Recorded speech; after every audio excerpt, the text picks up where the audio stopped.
स्वरूपतोस्त्यध्व भेदात् धर्माणाम् ते व्यक्त सूक्ष्म गुणात्मानः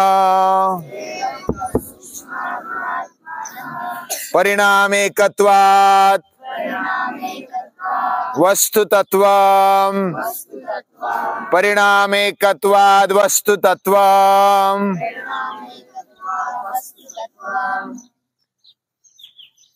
जो भूतकाल में हो गए हुए, अनागत जो भविष्य काल में आने वाले, और जो भी स्वरूपतः जो धर्म है वह समय के भेद के कारण वह व्यक्त होते हैं, अव्यक्त भी होते हैं। वह जो वासनाएं है या तो विकार है, कामना है, वह व्यक्त रूप में होती है, सूक्ष्म रूप में होती है, और वो गुणात्मन होती है, 3 गुणों से युक्त होती है।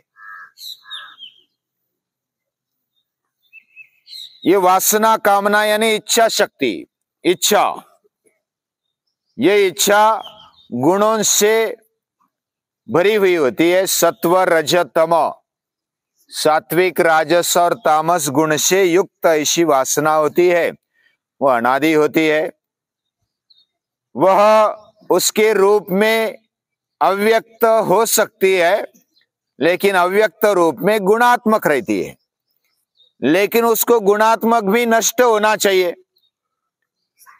लेकिन वो नष्ट नहीं होती, वो विलीन होती। कौन सी भी बात, कौन सी भी चीज इस दुनिया में नष्ट नहीं होती, क्योंकि वो चैतन्य से भरी हुई है। वो चैतन्य में विलीन हो जाती है। इस दुनिया में कोई भी वस्तु, कोई भी चीज वो नष्ट नहीं होती, ये पता है ना। उसका रूपांतरण होता है। और ऐसा बोला जाता है, पावर नेवर एंड्स। पावर यानी शक्ति, बल कभी नष्ट नहीं होता। इट ट्रांसफर्स, उसका ट्रांसफॉर्मेशन होता है, वो अलग रूप ले लेता है। जो रूप में हमें चाहिए हम उसका उपयोग कर सकते, उसमें शायद नहीं होगा, हमें मालूम नहीं होगा, लेकिन उसका रूपांतरण होता है। यानी हम भी नष्ट नहीं होते।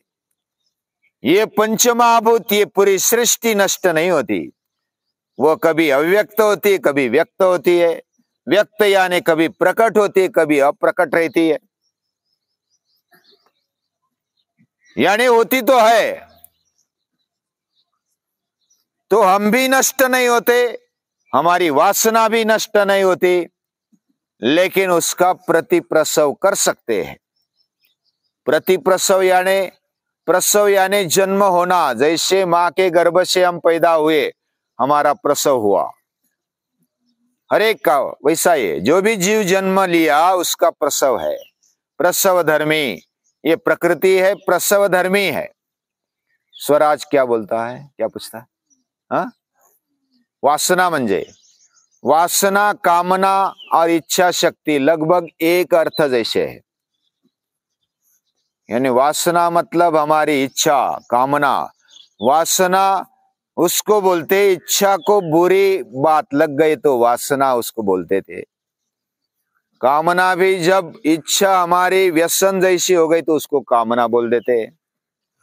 लेकिन केवल निर्मल शुद्ध इच्छा वो बहुत ही अच्छी है।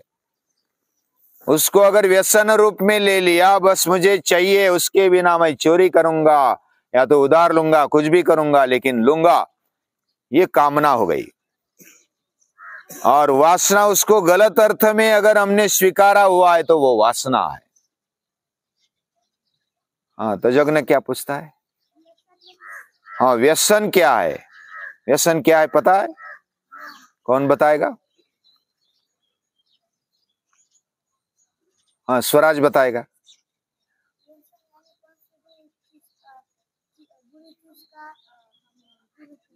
हाँ, बुरी चीज की आदत लग जाना ये व्यसन है। अच्छी चीज की भी आदत लग सकती, वो भी व्यसन है। लेकिन कोई भी बुरी चीज उसको हम व्यसन बोलते हैं। लेकिन संस्कृत में व्यसन शब्द का अर्थ है संकट, वो अलग है। लेकिन मराठी में व्यसन अगर है तो वो है लत लगना या तो बुरी आदत लगना, ये व्यसन है। और वही कामना होती है। कामना ये हमें खींच लेती है, उसको कामना बोलते हैं। और खींच लेने वाली, लेकिन बुरी तरफ खींच लेने वाली, वो वासना बोलते हैं। अलग अलग अर्थ किए जाते हैं। जो हमारे अंतःकरण में घर कर देती है, घर कर लेती है बुरी तरह से, वो वासना है। इसको हम नष्ट नहीं कर सकते। पहले तो स्वरूपता नष्ट हो जाती है।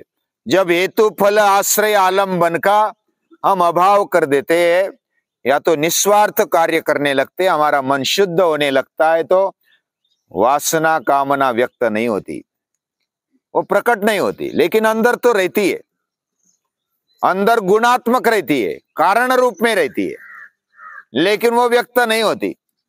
लेकिन गुणात्मक भी नष्ट हो सकती है। कब नष्ट होगी, वो आगे आने वाले सूत्र में आएगा। अभी एक थोड़ी सी बात बताता हूं, उसके जरिए हमें ध्यान में आएगा कि यह सूत्र में क्या बताया हुआ है। जैसा एक उदाहरण देता हूं कि एक नरहरि सोनार नाम के एक संत हुए महाराष्ट्र में। नाम सुना है? नरहरि सोनार। वो महाराष्ट्र में हुए। वो महादेव के भक्त थे, भगवान शंकर के भक्त थे, और उनके सिवा उनके मन में कोई भक्ति नहीं थी। बस केवल महादेव, हर हर महादेव, शंकर, उसकी पूजा करना, उसकी आराधना करना, उसकी ही भक्ति करना, उसके सिवा दूसरा कोई नहीं। एक तत्वम। भक्ति ऐसी करनी चाहिए। लेकिन एक को सभी में देखना, ये उनके जीवन में नहीं आया था। तो एक बार क्या हुआ, वो सुनार होने के कारण विट्ठल मंदिर के जो भक्त थे, उन्होंने तय किया कि विट्ठल को, यानी कि जो पांडुरंग है, उसके कमर में एक मेखला बनानी, एक श्रृंखला बनानी है सोने की। सोने की साखड़ी, मराठी में साखड़ी बोलते हैं, चेन, अंग्रेजी में चेन बोलते हैं। सोने की चेन बनाने का तय किया। किसने? पांडुरंग के भक्तों ने। तो उन्होंने किधर जाएंगे, तो अच्छा सा सुनार कौन है, तो कौन है, तो ये नरहरि सोनार। तो सोनार के पास चले गए।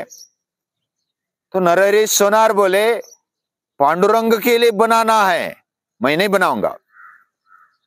मैं उसकी भक्ति नहीं करता तो मैं क्यों बनाऊं, उसके लिए कुछ नहीं बनाऊंगा। मैं महादेव के लिए बोलते तो बनाऊंगा। तो ऐसा कैसा, आप तो अच्छे कारागिर है, आपको तो बनाना है, बस हम पैसा दे देंगे, मुझे पैसा वैसा नहीं चाहिए। मैं विट्ठल का भक्त ही नहीं, उसका नाम भी नहीं लेना चाहता। इतने तक वो बहुत ही ऐसे कट्टरता से भरे हुए थे। फिर थोड़ा और दो चार लोग आए, समझाया, आपके पांव पड़ते, आपके जैसे कारागिर नहीं है, और आप उसको देखो मत, या तो आओ मत, आप सिर्फ हम नाप देंगे, आपको बनाना है, बस आपसे ले जाएंगे और बिठाएंगे। चलो ठीक है, वो उन्होंने मान लिया। और उन्होंने चेन बनाए, बहुत ही अच्छी चेन बनाए, अलंकृत बनाए, अलंकार से, बहुत ही कारागिरी से युक्त ऐसी चेन बनाई। कटी मेखला उसको बोलते हैं। उसको बनाने के बाद वो भक्त लेकर आए और बिठाकर देखा कैसी हो रही है। उन्होंने तो नाप लिया था, उसी नाप से बनाए, लेकिन वो बड़ी बन गई और वो कमर के नीचे चली गई। अभी कमर में अटकनी चाहिए ना वो, तो डायरेक्ट पांव में आ गई। तो वो बोले कि अरे ये तो नाप बराबर नहीं आया। फिर से नाप लिया, फिर से दूसरा, अरे ये तो अलग माप है और चेन अलग बन गई। तो फिर से नाप दिया और बोले कि ये तो गलत हो गई, हमने तो बराबर नाप दिया था, ये कैसे हो गया। तो अभी तो 2-3 बार नाप ले लिया, 2-3 कारागिर ने ले लिया, नाप ले लिया, फिर नरहरि सुनार के पास गए, उनको बोला कि आपने अच्छी नहीं बनाई, ना अच्छी तो बनाई लेकिन नाप बराबर नहीं आया, तो उसको थोड़ा कट कर दो तो बराबर हो जाएगा। उसने फिर कट कर दिया, कितना चाहिए उतना, जो फिर से नाप लेकर, मैं बाद में नहीं करूंगा अभी, तो फिर से कट कर दी और उसको बराबर कड़ी लगा दी। तो फिर से बिठाने के लिए आ गए, अभी तो उतनी कम पड़ गई जितनी काट ली थी, तो जो काटी हुई थी उतनी कम पड़ गई। तो ये क्या हो गया, फिर से गए और नरहरि सुनार, वो तो मैं तो बराबर आपने जितना बोला उतना ही काट दिया, और आपने पहले जितना बोला था उतना ही हमने बना दिया, मैंने बना दिया, तो ये क्या हो गया। तो एक ने विनंती की, हे कारागिर महाराज, हे नरहरि संत, आप ही आ जाओ और आप नाप ले लो खुद और आप ही बना दो, यानी हम नाप लेते हमारा गलत हो जाता है, आपके हाथ से नाप ले लो तो अच्छा रहेगा। तो मैं तो आना ही नहीं चाहता उधर, विट्ठल के मंदिर में कैसे आऊंगा मैं, पांडुरंग के मंदिर में मैं नहीं आना चाहता, मुझे दर्शन ही नहीं लेना है, देखना भी नहीं है उसको, इतने वो। तो फिर नमस्कार किया कि आप ऐसा करो, पट्टी बांध लो, आंखों पर पट्टी बांधो और आ जाओ। तो ठीक है, कोई बात नहीं, मैं पट्टी बांधता हूं। पट्टी बांध ली, और पट्टी बांधते वो उधर गए, मंदिर में गए, और फिर टेप ले लिया और ऐसा रखा, फिर साइड में कर दिया और आंखें खोल के कितना नाप हो गया गिन लिया। फिर उसके जैसी चेन बनाई और फिर बिठाने के लिए गए, तो कभी बड़ी हो जाती कभी छोटी हो जाती। तो वो बोला कि नाप कुछ गलत हो रहा है, मुझे विट्ठल के मंदिर में लाया जा रहा है, अलग मंदिर में लाया जा रहा है, तो फिर से आप नाप ले लो और करो, अच्छे से करो, नहीं तो देख लो एक बार, कमर तो देखो। हालांकि मुझे नहीं देखना है। फिर से नाप लेने लगे, पट्टी बांधी, मैं अभी गलत नहीं हूंगा, पट्टी जो भी टेप था उससे नाप ले लिया। उसको तो लगा कि अभी तो ये गोल गोल लग रहा है, ये महादेव का पिंड लग रहा है, इधर मुझे महादेव के मंदिर में लाया है शायद। उसने बोला कि खोलो खोलो पट्टी खोलो, मेरा भगवान तो इधर भगवान के मंदिर में आया हूं मैं। तो उसने पट्टी खोली तो विट्ठल दिखाई दिए, अरे बांधो बांधो बांधो, फिर बांध दिया। फिर बांधने के बाद हाथ लगाया तो पिंड, और खोल दिया तो पांडुरंग।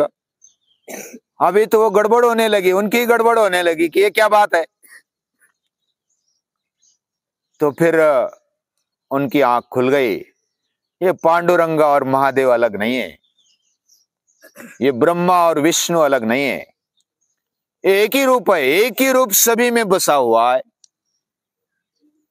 और इस सूत्र में यही बताया है, इस सूत्र में क्या बताया, परिणाम एकत्वाद वस्तु तत्वम।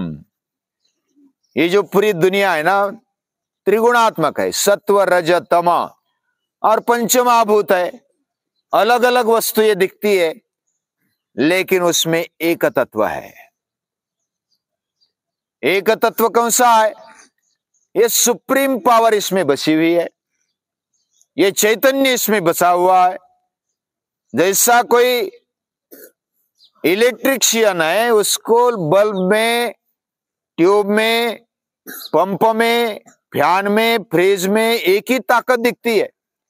जो इलेक्ट्रिशियन है उसको तो बस क्या दिखता है, बिजली दिखती है, उसको ये लाइट ऊपर से प्रकाश देता है, लेकिन अंदर तो वो बिजली है, इलेक्ट्रिसिटी है।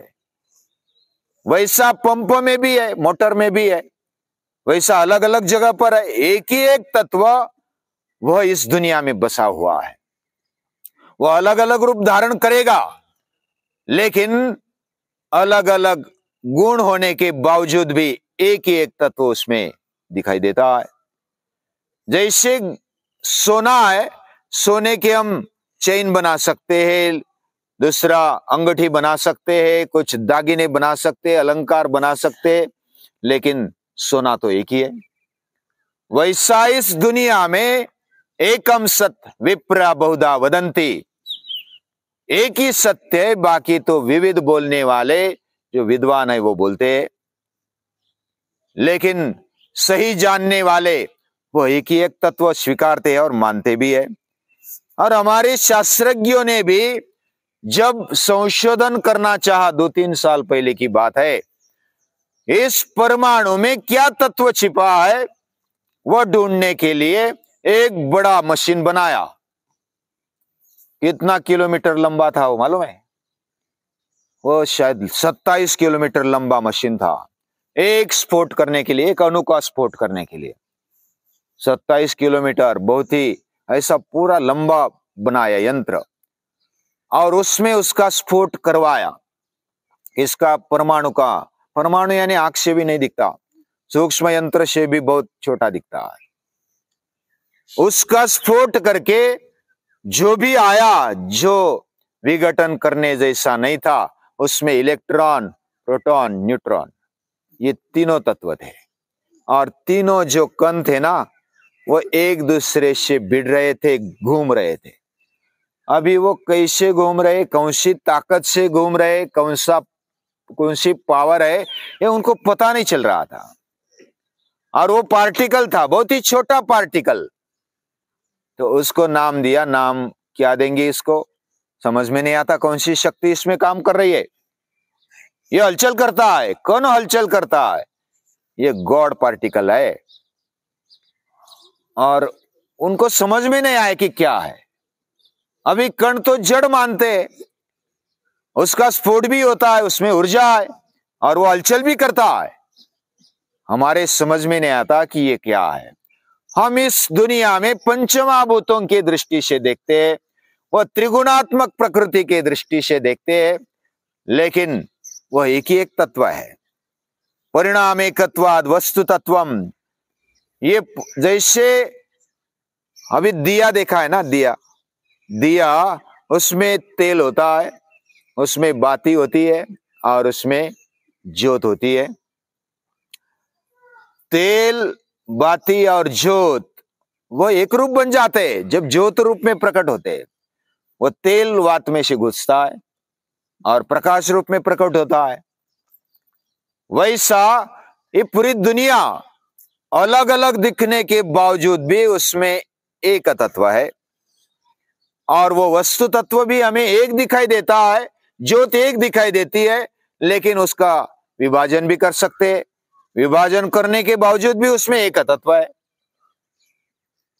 तो ये दुनिया को समझना, इस प्रकृति को समझना, ये महर्षि पतंजलि करना चाहते हैं। हमारे जीवन में हम खुद को समझे, इस प्रकृति को, सृष्टि को समझे, और सृष्टि में बसे हुए चैतन्य को भी समझे। हमारे अंदर भी है, सृष्टि में भी है, सृष्टि के बाहर भी है, अंदर भी है।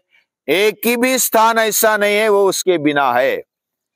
और आगे आगे जाकर के हम इस सृष्टि को और अपने आप को समझते हैं, उसको शुद्ध बनाते हुए, शुद्ध अंतःकरण से समझते हैं, तो हमारी दृष्टि, हमारा दृष्टिकोण, हमारे उसकी तरफ देखने का जो जरिया है, तरीका है, वो एक सा बन जाता है। कौन सी शक्ति से ये चलता है, हम देखते कौन सी शक्ति से देखते हैं, हम सांस लेते कौन सी शक्ति से ले पाते हैं, हमारे अंदर प्राण है, प्राण में कौन सी शक्ति भरी है, हम बोलते हैं तो बोलने में कौन सी शक्ति भरी है, किस ताकत से बोलते हैं। हमें ऐसा लगता है कि हम भगवान को देख पाएंगे, लेकिन देख पाना ये आंखों से संभव नहीं है। उसके लिए सूक्ष्म बुद्धि की आवश्यकता है, सूक्ष्मता में घुसना होगा। सूक्ष्म बुद्धि जब आगे घुसेगी वो भी कुछ काम नहीं करती,